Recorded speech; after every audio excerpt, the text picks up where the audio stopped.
Bonjour les amis, et voilà, on en a repris pour 15 jours. Bon, c'est pas une surprise, hein, on s'y attendait tous, personne croyait que ça allait durer 15 jours. Donc Philippe, il a annoncé 15 jours en plus. Et puis bon, de toute façon, il nous annonce tous que ça va être au moins fin avril. J'ai écouté un spécialiste belge, enfin un prétendu spécialiste, alors lui c'est encore pire. Lui il raconte qu'il faut confiner 95% de la population mondiale pendant 60 jours, et que si on confine 95% de la population mondiale pendant 60 jours, on va peut-être s'en sortir. Alors, on va mourir guéri, quoi. Super. Bon, bah écoutez, j'ai annoncé que je serais de plus en plus de mauvaise humeur, plus le confinement allait passer. Déjà, moi, je supporte pas de remplir cette feuille de merde tous les jours. Là, il y a des nouvelles rubriques. Mes déplacements, maintenant, faut que je marque l'heure à laquelle je pars et tout. Ras-le-bol de tout ça. Moi, je vais te foutre ça dans la cheminée, tiens.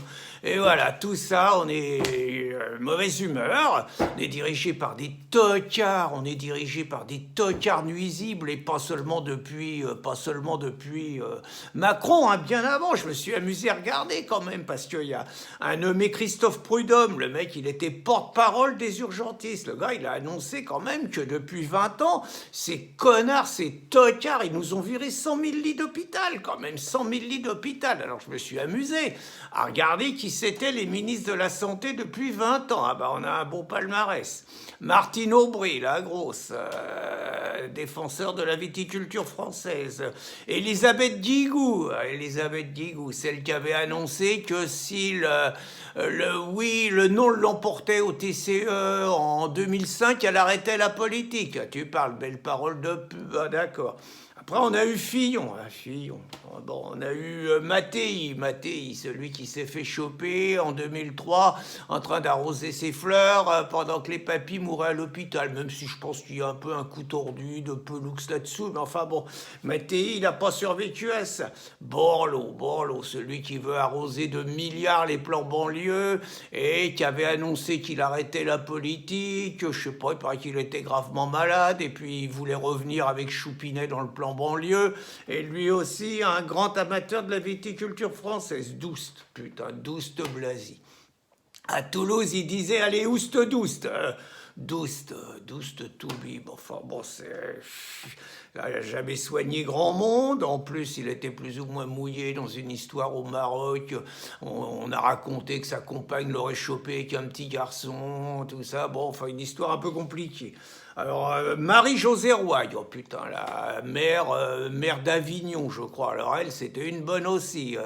Il y a un mec qui écrit un bouquin où Sarkozy raconte qu'il se fait tailler une pipe parce qu'il a besoin de se détendre. Elle trouve rien de mieux à faire qu'à déposer plainte en disant que c'est elle qui était visée et qu'elle s'est reconnue.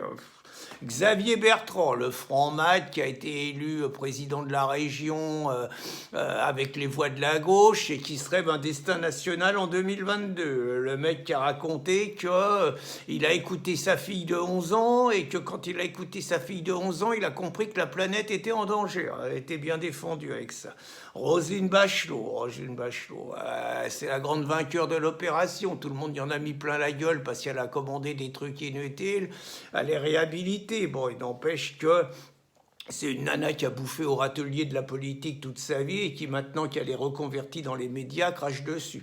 Marisol Touraine, alors elle, c'était la pire des ministres, officine des labos, vraiment agent des labos à fond, un fils délinquant, l'école alsacienne, enfin bon, tout ça, bien défendu avec ça, puis on voit que c'est une demeurée, quoi. Bon, après on a eu Buzyn, alors Buzyn, labo pharmaceutique, 11 vaccins obligatoires, alors que bon, on voit pas pourquoi, si ce n'est faire bosser les labos.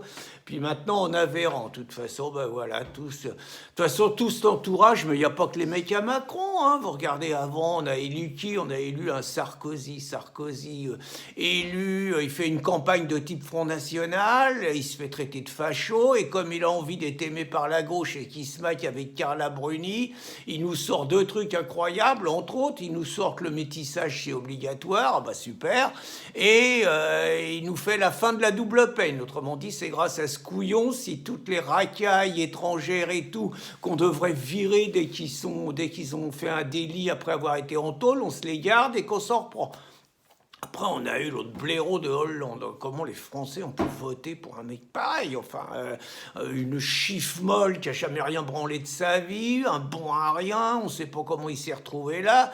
C'est quand même un mec qui a réussi à faire une édition spéciale pour parler à Leonarda, et c'est quand même un mec qui a réussi à aller au chevet de Théo. Enfin, on a pu voter pour ça. Puis maintenant, on a Macron. Alors Macron, l'arrogance. Alors le tocard arrogant personnalisé. Le mec, alors bardé de diplôme, il paraît qu'il est intelligent, il paraît que c'est un génie en économie, il paraît tout ça. Il n'empêche tout ce qu'il fait depuis qu'il est en France, c'est le bordel. Il n'y a rien qui marche. Voilà, les bons à rien, bardés de diplôme, alors qu'il soit président de la République, les ministres. Alors je vous dis pas, les ministres... Quand on n'a pas les conneries à Chiappa maintenant, le Macron, il a quand même réussi à ce que la France, elle ait un porte-parole comme Sibeth Ndiaye. Enfin, je veux dire qu'il cracha au visage de la France que de mettre une tocarde pareille qui méprise, qui n'aime pas les gens, qui les prend pour des cons, qui est d'une arrogance sans nom, alors que c'est un blaireau. Enfin, tout le monde se fout de sa gueule aujourd'hui. Ils en sont à publier des trucs, ils vont la virer, et entretien d'embauche, on voit que des clowns, quoi. Je veux dire, aujourd'hui, les gens, ils la voient comme ça. Puis alors les toubibs à Macron, c'est des bons. Hein. Alors je vous dis pas Simès, là, le mec, c'est tellement un bon toubib que ça fait 15 ans qu'il a pas dû mettre les pieds dans un hôpital. Et il a annoncé, comme tout le monde se fout de sa gueule en disant t'es bien gentil, tu nous disais que le corot c'était rien et tout. Et faudrait peut-être que tu retournes à l'hôpital. Il n'y a pas un toubib qu'on a voulu. Résultat, il va servir à aider les infirmières. Les pauvres infirmières, elles avaient le corot avant d'avoir Simès. Puis ils avaient leur conseil scientifique, là, le conseil scientifique, le 13 mars, le conseil scientifique, il racontait encore que c'était inutile de fermer les frontières. Et puis il y a les tocards journalistes à Macron, là. Alors Cohen, c'est extraordinaire, Patrick Cohen, on le voit dans une émission et il donne des leçons à Raoult. Je veux dire, on a le plus grand spécialiste, un génie et tout. L'autre, il en sait plus que lui, il lui donne des leçons. Et comme Raoult, il ne sait pas laisser faire, il fait des documentaires où il assaisonne Raoult. Alors le Duhamel, là, le fossile de la Ve République, alors lui, c'est pareil. Il a dit que le professeur, c'était un déséquilibré. Ah bah tu parles, pas toi, Bouffi. Ah, puis on a les grandes gueules, la Truchot. Alors ils sont les grands débats des grandes gueules, le 93, qu'est-ce qu'il faut faire et tout. Truchot, il dit qu'il ne faut pas toucher. Il dit qu'il ne faut pas toucher, qu'il ne faut pas régler, que c'est normal qu'il y ait une exception du 93. Puis les artistes à Macron, là, les artistes qui veulent qu'on prenne des immigrés partout, ils sont où là? On n'en voit plus un à Paris. Ils sont tous borés en province. Et puis les experts à Macron, là, les experts qui expliquaient qu'il fallait fermer, qu'il fallait laisser les frontières ouvertes, qui expliquaient que le corot c'était rien, qui expliquaient qu'il fallait laisser entrer qui on voulait en France et tout. Ils ont bonne mine. Puis les gauchos à Macron, là, parce que ça marche ensemble tout ça, européistes, immigrationnistes, là.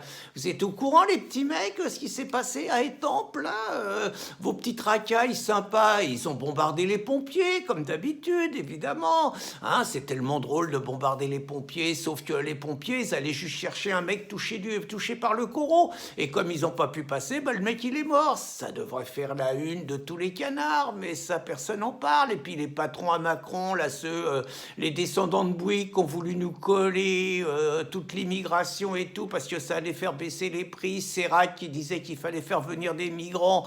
Hein, c'est tous ces tocards-là qui nous ont mis dans la merde. Et puis, les Meuse, évidemment, ils profitent de la situation. Pourquoi se gêner? Ils ont l'impunité dans le 93, ils respectent pas le confinement. Les mecs à Lyon et à Montpellier, ils font l'appel du muezzin. Je veux dire, ça y est, ils font sécession. Pas un mot du gouvernement. En Espagne, à Grenade, ils font pareil. Pourquoi ils se priveraient, de toute façon?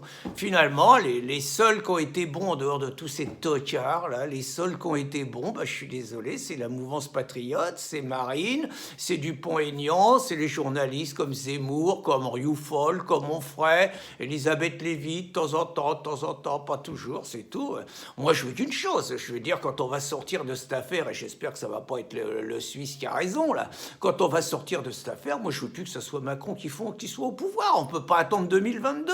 C'est la moindre des choses. Il faut qu'il y ait un soulèvement, il faut qu'on réclame de nouvelles élections, et puis bon, il faut qu'on ait ceux que Macron appelait la lèpre populiste, enfoiré, il a osé employer ce mot-là, la lèpre populiste. Moi je la veux au pouvoir et je veux dégager ces tocards nuisibles.